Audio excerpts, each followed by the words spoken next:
So this is a highly requested tutorial. It is how to count the amount of visitors that are online on your website.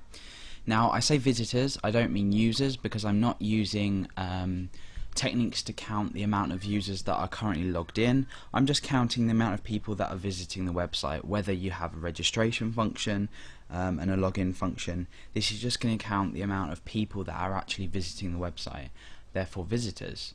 Basically this is the layout of it. It's very simple. Obviously I'm going to allow you to or code it to allow you to place it anywhere on your site, and then in context here's the code. Just browse through it quickly. It's pretty simple. We're using some session functions.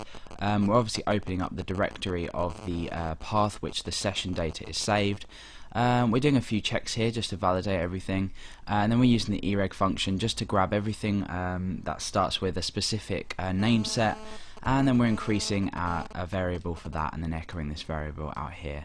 So it's pretty easy. If you haven't come across anything like this before, you haven't used the ereg function or haven't opened directories or read directories, this might look a little complicated, but as I follow through with the code, it will probably all make sense. So I'm going to pause the video, wipe this, and we're going to start from the beginning coding this out. Okay, so I've blanked my context page. Here's the index.php file, and I've got this open in Firefox. Obviously that's blank as well, we've got no code. So we're going to get started. Now as we're dealing with sessions, we need to use the session start function.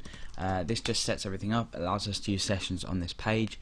That needs to be used on every page that you include a session. And firstly I'm going to start explaining the session save path function, and this looks like this: session save path. And basically to echo this out is going to basically explain what this is. So if we come back into Firefox and refresh this, you can see that I've got c:\\xamp because I'm using the xamp setup, and we've got tmp. So that means temp. We've got our temporary directory for files stored on the server. So things like when we're uploading files, obviously when we're saving sessions, just things like that. It's a temporary directory for everything to go. So we know that this is the specific session save path. So we know that session data is saved here. So we need to find some way to manipulate this and find out how many sessions have been saved at the current time. And to do this, what we're going to do is we're going to use a handle to open a directory. Now opening a directory is different from reading a directory. You can see I've enclosed this in parentheses, by the way. It would look like that without, and then what we're doing is we're just shoving this in here. It's up to you whether you put this in a separate variable. I could do that now, just session path I could call it, and we've shoved that in there, and then we can obviously take this here, copy that, and paste it inside there. So however you want to do it, it really doesn't matter, as long as you've got your handle set up inside a variable. The next thing we want to do is we're going to loop through this open directory function and read the directory, assigning each file to a variable. As it's a while loop, it's going to loop for each file present in this directory. We'll set up the skeleton for our while loop first. Let's just come down here. So we've got two curved parentheses, and then we've got two curly parentheses, so curly brackets. And the while condition inside here is file equals read directory this time, and then that's obviously going to be the handle. So basically what's happening here is we're assigning the variable, we're assigning this value, so we're reading the directory here, so we're reading every file and assigning each file to this file variable here that can be manipulated inside our loop. Obviously this is going to loop for each one. We need some kind of evaluation in here for this read directory function.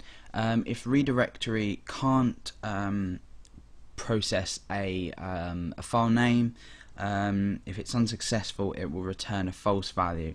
So what we need to do is enclose these, or this variable assignment in brackets, and then we need to say doesn't equal false, just to make sure if it is false it's going to terminate, so we don't want to include this inside our loop. If you want to read up on this further, then it should be explained in the PHP manual. Okay, so inside here, from now on what we're going to do is just test this. So we're going to echo out file, and then we can perhaps append a break onto there using a full stop. We can come back into here and refresh, and you can see that we've got a session here. A session here, you could probably tell from the sesh prefix here. And then we've got a dot and a dot there, which is basically directory structuring. What we need to do is we need to not include these. It's just going to perhaps speed up our script a bit, just maybe look a bit more tidy, just be a bit more professional, if not speed it up. So what we're going to do is we're going to start a new if statement, and we're going to come down and include our curly brackets and then our condition inside our normal brackets, our normal parenthesis, and we're gonna say if file. Remember, we're handling this file as each single file that has been listed on each line, and we're gonna say if it doesn't equal a dot and file doesn't equal 2 dots. So remember to evaluate this using the initial variable, because otherwise if we say something like and doesn't equal dot dot, that's not going to work. So we'll shove our variable name in there, then we can echo out file and again append a break onto there. So considering we've done this, we should have them disappear, which we have. So now we've got these three things. We've got a .tmp, which is nothing to do with what we need to take into consideration, and we've got two session files here. So I'm running a bit out of time, running a bit short of time. In the next part of the tutorial, obviously we're going to count these out using the ereg. I'll explain the ereg function, and then we can display the amount of visitors online to the user. Okay, so join me in the next part and we'll go through that. Thank you.